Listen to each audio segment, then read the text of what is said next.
അടുത്ത നമ്മൾ ഡിസ്കസ് ചെയ്യുന്നത് സ്പിയർമാൻസ് റാങ്ക് മെത്തേഡാണ്. നമുക്ക് രണ്ട് ടേംസ് തമ്മിലുള്ള കൊറിലേഷൻ റാങ്ക് വെച്ചിട്ട് എങ്ങനെ നമുക്ക് ഐഡൻറ്റിഫൈ ചെയ്യാൻ പറ്റും എന്ന് നോക്കുന്നതാണ്. ഇവിടെ ഇക്വേഷൻ വരുന്നത് R=1 - 6 sigma d square divided by n into n square minus 1. R എന്ന് പറഞ്ഞാൽ rank coefficient of correlation, n എന്ന് പറഞ്ഞാൽ number of pairs of observation, d എന്ന് പറഞ്ഞാൽ difference between rank R1 - R2. ഒരു എക്സാമ്പിൾ വെച്ച് നമുക്ക് നോക്കാം. മാത്സിൻ്റെയും ഇംഗ്ലീഷിൻ്റെയും മാർക്സ് നമുക്ക് തന്നിട്ടുണ്ടായിരുന്നു. അതിനുശേഷം അവർ പറയുകയാണ് find the Spearman's rank coefficient of correlation between the two subjects. അഥവാ ഈ രണ്ട് സബ്ജക്ട്സ് തമ്മിലുള്ള കോറിലേഷൻ നമുക്ക് നോക്കണം റാങ്ക് മെത്തേഡ് യൂസ് ചെയ്തിട്ട്. അതിന് നമുക്ക് തന്നിരിക്കുന്ന ആ ക്വസ്റ്റ്യന് നമ്മൾ XY എടുത്തെഴുതി അതിനുശേഷം റാങ്ക് ഡിനോട്ട് ചെയ്യണം. എച്ചിൻ്റെ റാങ്ക് ആണ് R1. ഇവിടെ എന്ന് പറഞ്ഞു കഴിഞ്ഞാൽ ഏറ്റവും ഹയസ്റ്റ് വാല്യൂക്ക് ഫസ്റ്റ് റാങ്ക്, പിന്നെ ഓർഡർ വൈസ് നമ്മൾ റാങ്ക് ഇട്ട് കൊടുത്തു. അതുപോലെ തന്നെ വൈയുടെ റാങ്ക് R2 ആയിട്ട് ഡിനോട്ട് ചെയ്തു. ഏറ്റവും ഹയസ്റ്റ് വാല്യൂ 52, പിന്നെ 45, പിന്നെ 40, പിന്നെ 20, പിന്നെ 10. അങ്ങനെ എക്സിൻ്റെ റാങ്ക് 1ഉം വൈയുടെ റാങ്ക് 2 ആയിട്ട് ഡിനോട്ട് ചെയ്തു. ഈ R1ഉം R2ഉം തമ്മിലുള്ള ഡിഫറൻസ് ആണ് D ആയിട്ട് ഇവിടെ നമ്മൾ ഡിനോട്ട് ചെയ്തിട്ടുള്ളത്. 5 - 4 1, 4 - 3 1, 2 - 5 -3, 1 - 1 0, 3 - 2 1. അതിൻ്റെ വാല്യൂസ് നമ്മൾ സ്ക്വയർ ചെയ്തു. D square 1 × 1 1 1, 3 - 3 × -3 9, 0 0 0, 1 × 1 1. ഇതിൻ്റെ സമ്മേഷൻ എടുത്തിട്ട് നമ്മൾ 12 എന്ന് നമുക്ക് കണ്ടെത്തി.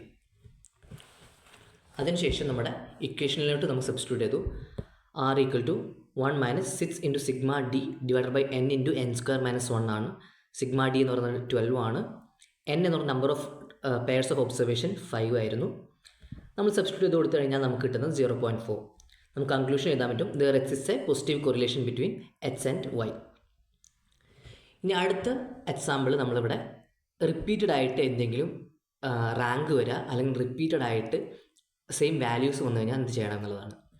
അപ്പോൾ നമുക്ക് ആ വാല്യൂസ് എടുത്ത് എഴുതി ഇവിടെ നമുക്ക് നോക്കിയാൽ മനസ്സിലാവും എക്സിൽ 2 വാല്യൂസ് റിപ്പീറ്റ് ആയി വരുന്നുണ്ട്, അതുപോലെ തന്നെ വൈലും 2 വാല്യൂസ് റിപ്പീറ്റ് ചെയ്ത് വരുന്നുണ്ട്.